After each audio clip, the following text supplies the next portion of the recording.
Muito obrigado, senador. Inicialmente, eu quero agradecer a todos, na pessoa do senador Confúcio Moura, e agradecer também aos senadores Eduardo Braga e Davi Alcolumbre o convite de estar nesta importante audiência pública tratando sobre a reforma tributária. Eu represento a Confederação Nacional dos Estabelecimentos de Ensino nesta audiência pública. A Confenem é a única entidade nacional que representa 48 mil escolas, com fins de lucros, sem fins de lucros e filantrópicas, em todo o Brasil, abrangendo desde a educação infantil até cursos de pós-graduação. Juntos, as instituições de ensino empregam cerca de 2 milhões e 400 mil professores, conforme censo escolar realizado pelo INEP, e cerca de 80 mil auxiliares de educação. A reforma tributária, ao buscar a neutralidade, traz uma série de preocupações à sustentabilidade das escolas privadas, com impactos diretos nos custos e, consequentemente, para a sociedade brasileira. Nós vamos abordar o tema reforma tributária apenas em 4 pontos preocupantes neste momento. O primeiro ponto que nós vamos destacar é a neutralidade fiscal e o aumento da carga tributária. Embora a reforma busque a neutralidade tributária no consumo, isso não implica na neutralidade da carga tributária para o setor e atividade educacional. Educação, direito fundamental de todos. A primeira questão que envolve o tema tem origem no início da tramitação da reforma tributária na Câmara dos Deputados, que ventilava uma alíquota do IVA em torno de 26,5%, com um redutor de 60% para a educação, o que já implicava num aumento para as anuidades escolares e semestralidades escolares em todo o Brasil. Hoje, segundo notas, o IVA beira a ordem de 28%. Assim, um redutor de 60% que visava a neutralidade da tributação para a educação privada no país deve ser revisto, visando efetivamente com que se mantenha a neutralidade dos tributos para que a população não sofra com o aumento do ensino no país. A segunda questão que eu quero tratar sobre a neutralidade da carga tributária está relacionada à ampliação da carga tributária no país. E aí nós podemos partir, então, num primeiro ponto para destacar as locações, a qualquer título disposto no artigo 4º, parágrafo 1º, a incidência do IBS sobre as locações de bens e serviços. E sobre esse tema nós faremos 2 destaques. O primeiro, é comum instituições de ensino alugarem espaços para educação em ginásio, quadras esportivas e outros. E essas locações, segundo esse dispositivo, sofrerão tributação com o IVA. Isso certamente acarretará às escolas, com ou sem fins de lucros e até mesmo filantrópicas, um aumento dos custos, com os repasses de tributação, desta tributação nas locações a essas instituições.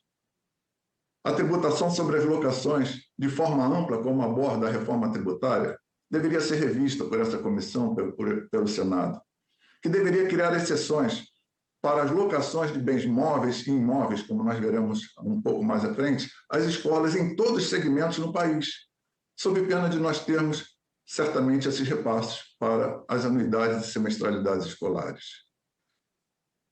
O segundo destaque está relacionado à locação de serviços, softwares e equipamentos para as escolas com os fins pedagógicos e administrativos. A tributação sobre essas operações de locações elevará significativamente os custos operacionais dos serviços educacionais, com as plataformas de ensino, com as locações de equipamentos eletrônicos, pois os locadores, certamente, repassarão essas alíquotas às instituições de ensino, que refletirão, certamente, nos preços das anuidades e semestralidades escolares. É necessário que a reforma tributária crie exceções ao tratar das locações de bens móveis e imóveis às instituições escolares em todos os níveis, com o fim de não aumentar os custos operacionais para a sociedade. Eu quero agora tratar sobre a atividade, ou melhor, a tributação sobre a atividade não onerosa, que traz problemas a benefícios concedidos por escolas à sociedade de uma forma geral. Esse é um outro ponto bastante problemático na nossa visão.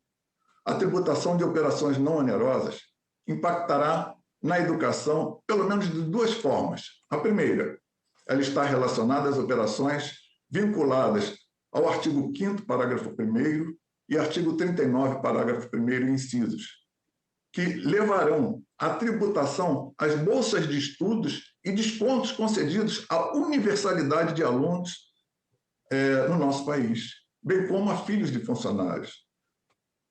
Essa ampliação da base tributária abarcará a concessão das bolsas de estudos na prestação do serviço à sociedade. Essas operações onerosas, além de beneficiar a população ao permitir o seu acesso a uma educação de qualidade, ela também reduzirá o contingente de alunos às escolas públicas, que, como todos nós sabemos, sofrem sérios problemas com as matrículas no ensino público. A segunda questão relacionada a esse tema, as operações não onerosas, envolve a cessão gratuita de equipamentos eletrônicos no auxílio da pedagogia, como tablets, laptops, a alunos. E, nesse sentido, nós passaremos a ter a tributação do IBS e do CBS sobre essa concessão feita gratuitamente não onerosa aos alunos pelas escolas. É necessário que, no caso das locações, sejam elas bens móveis ou imóveis, sejam criadas exceções para que essas operações não onerosas de bens móveis não venham aumentar a carga tributária das escolas e, assim, privando a sociedade do ensino de qualidade ofertado pelas instituições de ensino, evitando prejuízo, consequentemente, à sociedade. Dito isso, eu vou passar ao quarto impacto que eu quero trazer para vocês, que a reforma tributária traz à educação. E ela agora está relacionada às atividades educacionais filantrópicas e sem fins de lucro. A reforma vem limitar, na forma do artigo 9º, parágrafo 1º, inciso 2º, as imunidades tributárias às atividades educacionais essenciais, ou seja, as atividades educacionais principais, tributando atividades complementares ou secundárias, o que contraria, de certa forma, a Lei Complementar 187 de 2021, afetando o financiamento das instituições sem fins de lucros e filantrópicas para a oferta do ensino à sociedade. Muitas dessas instituições sem fins de lucros e filantrópicas dependem dessas atividades complementares e secundárias para sustentar suas operações educacionais e assistenciais. E a reforma, ao tributar, por exemplo, as quermesses, os bazares, as locações de estandes em festas juninas, cantinas e outras atividades complementares, certamente trará dificuldade ao financiamento dessa atividade assistencial educacional à sociedade pelas instituições filantrópicas. E, novamente, pedimos que essa comissão, que o Senado, olhe com carinho aos pontos que nós apontamos com o fim de não penalizar o direito educacional no nosso país, o direito fundamental garantido pela nossa Constituição a todos. E, assim, manter a neutralidade dos tributos para as atividades educacionais, seja com a manutenção de uma alíquota que venha fazer a neutralidade com o IVA, seja a 28% ou a 26,6%, que já tinha um pequeno aumento para as anuidades e semestralidades escolares, seja nas locações e seja também nas atividades complementares, porque nós atuamos com instituições, como nós afirmamos, com fins de lucros, sem fins de lucros e filantrópicas. E como foi dito por um dos meus antecessores, a justiça social se faz com a educação, e uma educação de qualidade para todos, que deve ser universalizada, como nós estamos vendo recentemente em vários pareceres e resoluções do Conselho Nacional de Educação. 15 segundos. A reforma tributária, eu peço mais, já estou terminando já, senador, peço mais alguns minutos só. A justiça social se faz com a educação, como eu disse. E, portanto, as barreiras para o setor educacional, elas devem ser derrubadas, com o fim de não inviabilizar a educação com qualidade para a sociedade. Pedimos a essa comissão que considere a necessidade de ajustes que protejam o acesso à educação privada, tão necessário em nosso país, que venha em auxílio à educação privada.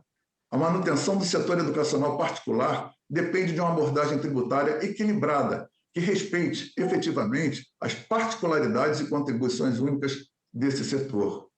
Esses pontos representam riscos que a reforma impõe ao que chamamos de uma avaliação cuidadosa para mitigar impactos negativos na educação privada no nosso país.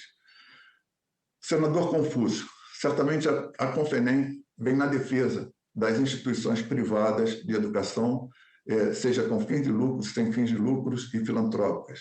E a nossa preocupação é manter um serviço de qualidade sem fazer com que esses repasses que serão feitos às instituições de ensino sejam levados à sociedade. E assim nós pedimos com que essa comissão reveja, com certeza, o critério da neutralidade da tributação para a atividade educacional em nosso país.